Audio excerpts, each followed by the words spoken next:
Irmãos e irmãs, paz e bem, dia 3 de fevereiro. Hoje damos continuidade então à nossa jornada bíblica, percorrendo as páginas do livro do Apocalipse. Hoje vamos refletir o capítulo 20, nos versículos 7 a 15. A história da humanidade é uma sucessão contínua de lutas entre o bem e o mal, entre a justiça e a injustiça. O que preocupa é o fato de a injustiça parecer mais forte. Quem terá a última palavra? É disso que trata a última parte do capítulo 20, mostrando a destruição total e definitiva do dragão e da própria morte. A humanidade volta então ao paraíso, recuperando a harmonia das relações entre as pessoas.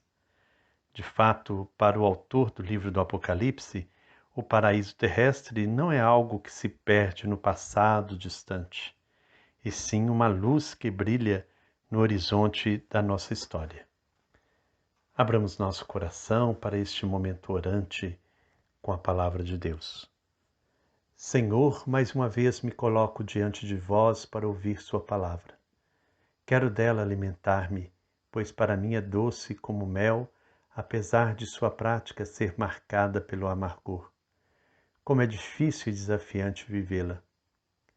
Que a meditação do livro do Apocalipse me alimente em minhas lutas cotidianas, para que eu seja resistente frente a todos os obstáculos. Dai-me a coragem para denunciar as injustiças e anunciar um tempo novo, uma nova Jerusalém marcada pela prática da justiça e da fraternidade. Que cada encontro com sua palavra seja verdadeira celebração da vida e da vossa graça, que transborda na vida daqueles e daquelas que testemunham o Evangelho, entregando inclusive a própria vida, como os irmãos das primeiras comunidades. Quero ter ousadia de viver vosso Evangelho, mesmo que custe-me perseguições e martírio.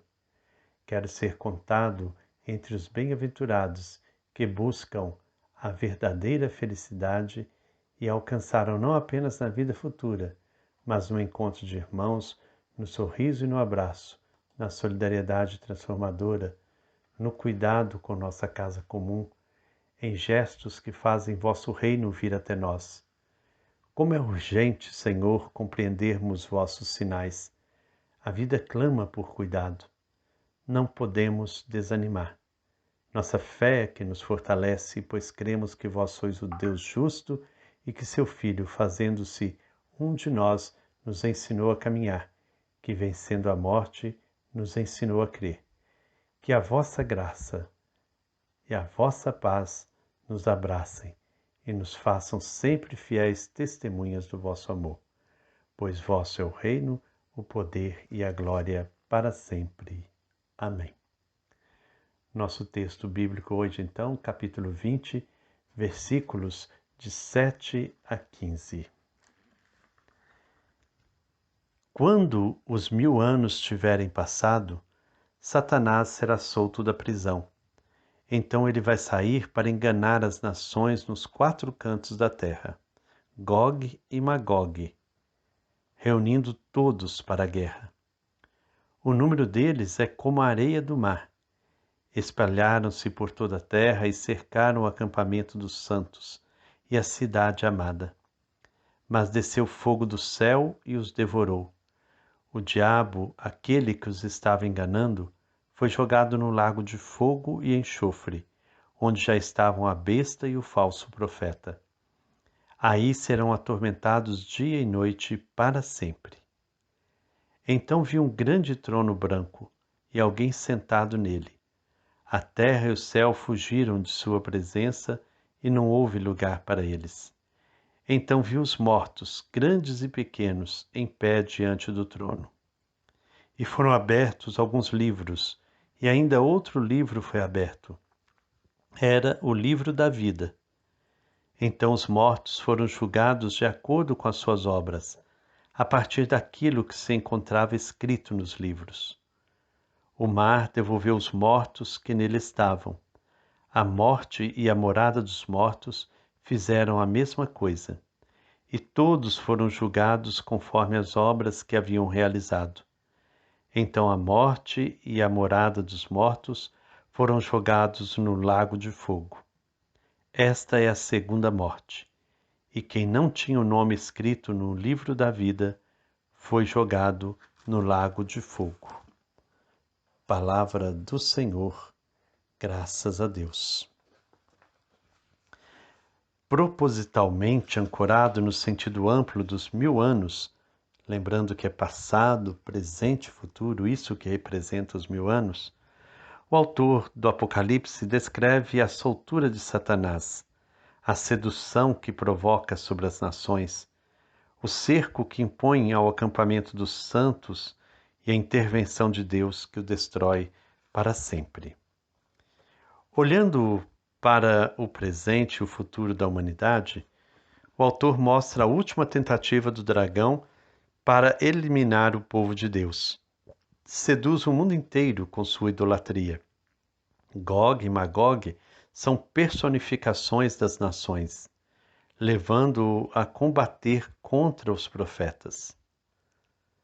Baseado em Ezequiel capítulo 38, o autor apresenta uma luta desigual, pois o exército do dragão é incrivelmente numeroso, como a descendência prometida a Abraão.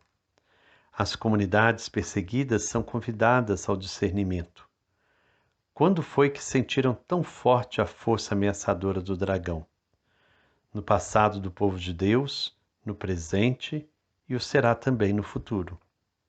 Mas o Deus que sempre intervém na história para fazer justiça, também no presente e no futuro, liberta as comunidades, liberta-as da opressão do dragão, destruindo-o totalmente. Destruído o dragão, reconstitui-se a harmonia inicial. O povo entra no paraíso terrestre, fruto da luta e da vitória da justiça contra a injustiça. Olhando para o futuro da humanidade, o Apocalipse mostra uma realidade de vida plena, resultado do julgamento de Deus. O grande trono branco é a sede onde está sentado Javé, o juiz da história. Ele irá destruir todas as formas de mal que ameaçam a humanidade, criando um mundo novo em que Deus será tudo em todos.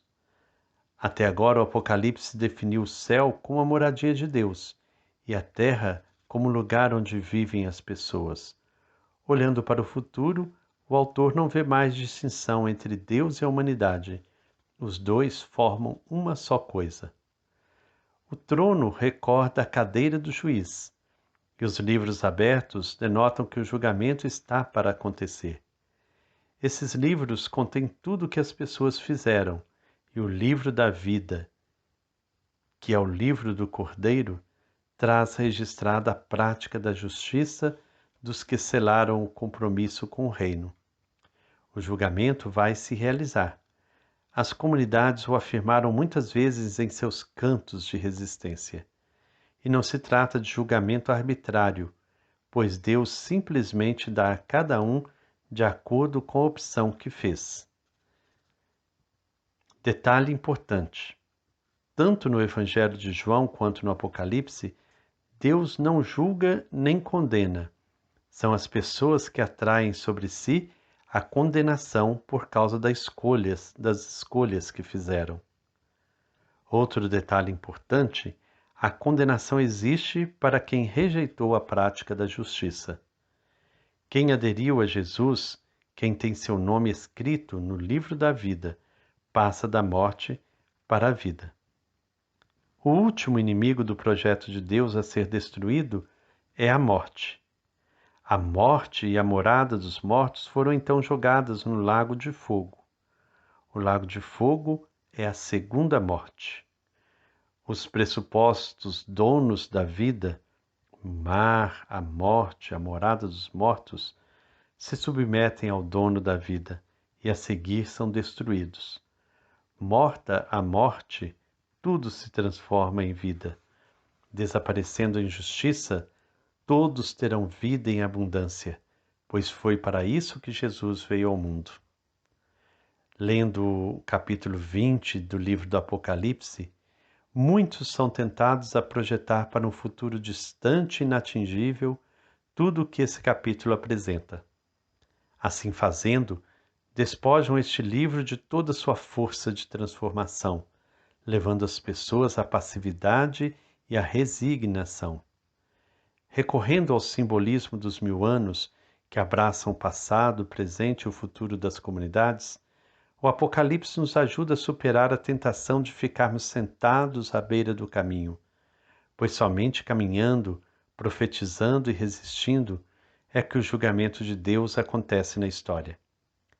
Estamos, portanto, vivendo um momento histórico, insubstituível, feito de luta e de resistência. Quem faz da profecia seu pão diário terá seu nome escrito no livro da vida do Cordeiro. Assim sendo, não há o que temer. É como disse um dos nossos poetas: vem, vamos embora, que esperar não é saber. Quem sabe faz a hora, não espera acontecer. Como você está se preparando? Você está de fato escolhendo a justiça, o amor, a verdade? Está escrevendo pouco a pouco o seu nome no livro da vida? Que o Senhor Deus de amor e bondade nos ilumine para que possamos perseverar sempre neste caminho. Amanhã, quinta-feira, nós faremos uma live para sintetizarmos um pouco tudo aquilo que refletimos ao longo deste tempo no livro do Apocalipse. Vamos situar esse livro dentro da Apocalíptica. Para isso, nós convidamos a Moema, que é franciscana, uma pessoa muito atuante na vida da igreja, participou do Sínodo da Amazônia. Ela vai estar nos ajudando, então, a refletir sobre este livro tão importante. Estamos chegando, então, na reta final. Na próxima segunda-feira, nós vamos concluir, então, essa nossa jornada com o livro do Apocalipse. E na terça-feira, dia 9, nós vamos começar as cartas de São João. Vamos, durante uma semana, refletir sobre as 3 cartas de São João. Então, amanhã à noite, às 7 horas da noite, você é convidado a participar conosco da nossa live. Que o Senhor Deus de amor e bondade nos abençoe. Em nome do Pai, do Filho e do Espírito Santo. Amém. Paz e bem.